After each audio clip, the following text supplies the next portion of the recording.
నమస్తే. Welcome to our channel. ప్రస్తుతం మనతో గణపతి దత్త ఉపాసకులు మురళీధర్ శర్మ గారు ఉన్నారు. వారితో మాట్లాడదాం. నమస్తే గురుగారు. మహాదేవ శ్రీమాత్రే నమః. గురుగారు, ఈ మధ్య మనం కొన్ని ప్లాంట్స్ సిరీస్ చేసాం ఒకటది. ఏ ప్లాంట్స్ ఎక్కడ పెట్టుకోవాలి అని. అప్పుడు మా కజిన్ చూసి వీడియో బాగుంది, చాలా బాగా చెప్పారు అని చెప్పి తను కూడా ఏవో కొన్ని తెప్పించుకుని పెట్టుకున్నానని చెప్తూ తను అడిగిన క్వశ్చన్ ఏంటంటే, నేను తమలపాకు మొక్క కూడా పెట్టుకున్నాను, మరి అది చెప్పలేదు ఆయన, నాకు డౌట్ వచ్చింది, పెట్టుకోవచ్చా పెట్టుకోకూడదా అసలు అని చెప్పి అడుగుతుంది. సో అసలు తమలపాకు మొక్క నిజంగానే ఇంట్లో పెట్టుకోవచ్చా, పెట్టుకోవడం వల్ల కొంతమంది లక్ష్మి ఆకర్షింపబడుతుంది అని చెప్పడం తను విన్నదట. అది ఎంతవరకు నిజం, అలాగే పెట్టుకోవడం వల్ల ఎటువంటి ఉపయోగాలు అనేవి, లేదా పెట్టుకోవచ్చా పెట్టుకోకూడదా అనేది కూడా డౌట్ కూడా క్లారిఫై చేసేయండి ఒకసారి. తప్పకుండా అమ్మా. తమలపాకు అంటేనే ఎంతో పాజిటివ్ ఎనర్జీ ఇచ్చేటువంటి చెట్టు. ఇది 100కు 100% కూడా ఇంట్లో ఉండవచ్చును. ఇది ఇంట్లో ఉండడం వల్ల మనకు అద్భుతమైనటువంటి సంపద, ఆర్థికపరమైనటువంటి ఇబ్బందుల నుండి తొలగిపోయి చక్కటి ఆరోగ్యము, మంచి అద్భుతమైనటువంటి ఫలితాలు మనకుంటాయి. సో ముఖ్యంగా ఇక్కడ తమలపాకు గురించి ఎవరు చెప్పని విషయం ఏమిటి అంటే, ఏ పూజలో అయినా కూడా తాంబూలంలో కూడా తమలపాకుకు ఉన్నంత పెద్ద పీట ఎవరికి ఎక్కడ ఏ ఆకుకు లేదు. అవునండి, ఏ చెట్టుకు లేదు. అది మాత్రం కరెక్ట్. అవును. ఒక పూజ జరిపించాలి అన్నా తాంబూలం, ఒక నవగ్రహాల పూజ చేయాలి అన్నా ఈ యొక్క పోకలు ఖర్జూర పండ్లు పెట్టేటువంటి ప్రదేశం ఏదైతే ఉందో అక్కడ తమలపాకులు పెట్టి చక్కగా బియ్యాన్ని పోసి బియ్యంపై తమలపాకులను పెట్టి దానిపై ఈ యొక్క పోకలు ఖర్జూర పండ్లు పెట్టి మనము ఆవాహన చేస్తాం. పోకలు ఖర్జూర పండ్లు అనేటువంటివి ఎక్కువగా మనకు ఖరాబ్ కాని వస్తువులు ఇవి.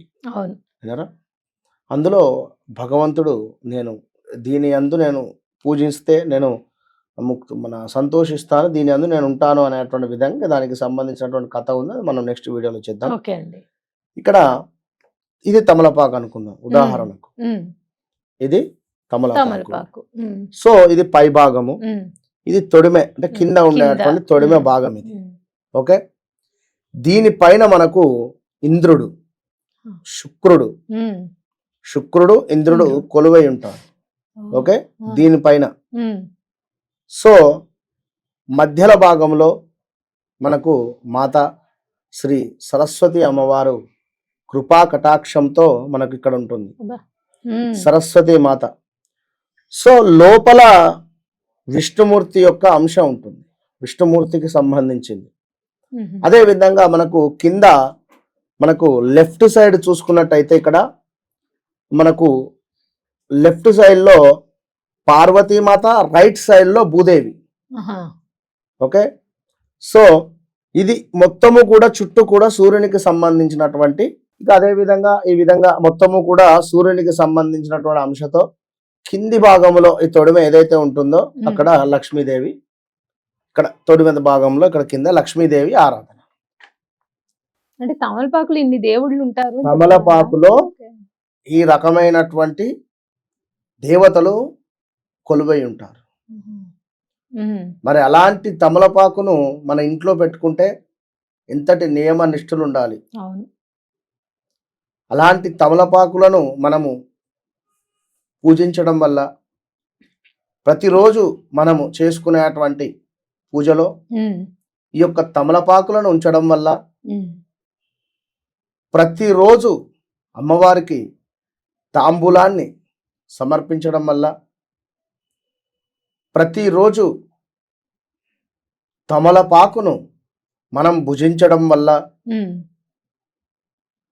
ప్రతిరోజు ఈ యొక్క తమలపాకులు ఏవైతే ఉన్నాయో ఇవి ఎక్కడైతే పూజ జరుగుతుందో ఆ పూజకు సంబంధించినటువంటి స్థలంలో కానీ ఆంజనేయ స్వామి వారికి కానీ సమర్పించడం వల్ల, సుబ్రహ్మణ్యేశ్వర స్వామికి చక్కటి తాంబూలాన్ని సమర్పించడం వల్ల విశేషమైనటువంటి ఫలితము ఏ పని అనుకుంటే ఆ పని, మేధాశక్తి, చక్కటి జ్ఞానము, భార్యాభర్తలలో అన్యోన్యత, చక్కటి ఆరోగ్యము, లక్ష్మీదేవి మురిసిపోతుంది, లగ్జరీ లైఫ్ ఇస్తుంది, అబ్బా ఏది అనుకుంటే అది. అదే విధంగా ల్యాండ్ రిలేటెడ్ సమస్యలున్నా తొలగిపోతాయి, సొంత ఇంటి కళ నెరవేరుతుంది.